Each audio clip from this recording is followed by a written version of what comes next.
Hi everyone, welcome to another episode of the historical series of the Armand-Lapierre Memorial Association. As you can see, I'm standing in front of the Holy Madeleine Chapel, here at about 300 meters of the coastline of Utah Beach in Normandy.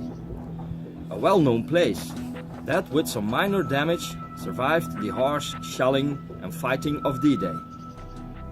Famous pictures were made of it, like the one of the US soldiers of the 1st Engineer Special Brigade leaving the service at the 10th of June 1944. But since then, at the end of 2015, there's a new piece of history on this small chapel. A piece that was written only several hours before the landings began. After the restoration of Armand-Lapierre's journal being heavily damaged by moisture, 32 pages became readable again. One of these pages led us right back to this place. At the 3rd of June 1944, at the Cabane de Cabourg in Colville-sur-Mer, several new brigades were formed, for the Port-en-Bessin region down to Trévière, and a second one for the Manche coastline. Their only goal was cutting German communication lines at the bunkers and the transmission posts at the German Atlantic Wall. Armand was responsible for La Grande Coupure.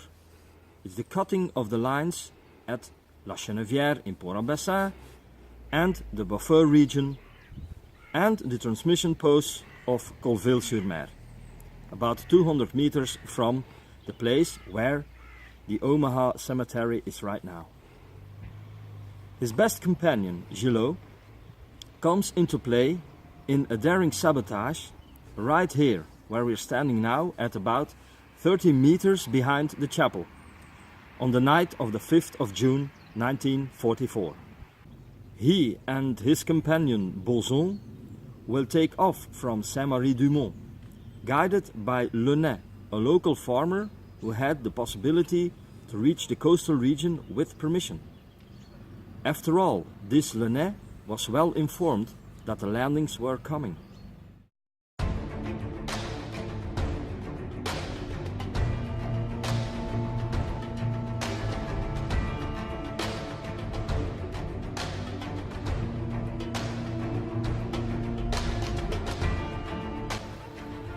Gillot and Bozo were hiding in this Le Nez farm for 3 days.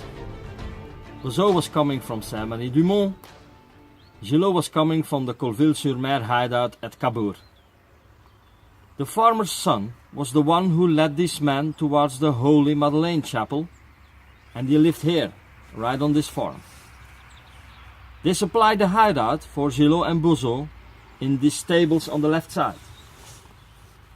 And next to that, Le Grand Art was about 500 meters from the farm, where they took off at 9 o'clock in the evening. In Armand's journal, Gillot tells about the Pont Mansart, the crossing of Le Grand Art, that's the road right here, and La Grande Cric, where they entered the creek side to cover the 300 meters distance right to the chapel. Thanks to this specific description, we were able to find this place. And, even more than 70 years later, this Pont Mansart, a type of bridge named after its inventor at the end of the 17th century, still exists. As you can see, it's in a bad state. Half of it has decayed, but 5 meters next to the new road and bridge where we are standing right now, it survived. It is a real testimony to the story of these 3 men, the proof of the actual place they went into the creek.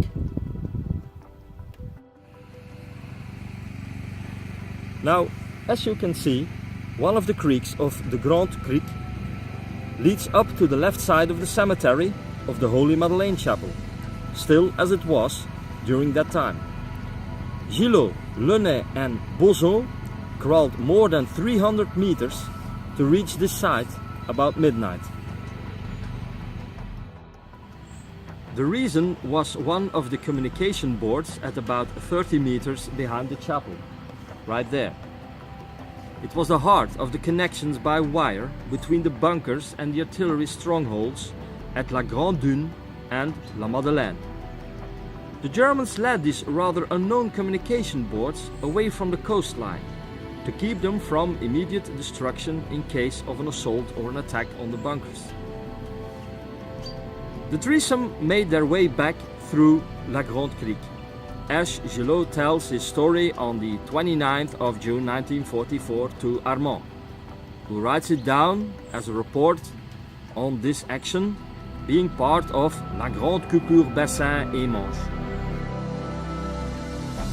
Now, lots of French resistance members joined the liberating forces as guides or rendering security services, also for the Free French who landed about 3 kilometers further from here. One thing is for sure: when the US soldiers touched French soil, German communication lines by wire were down.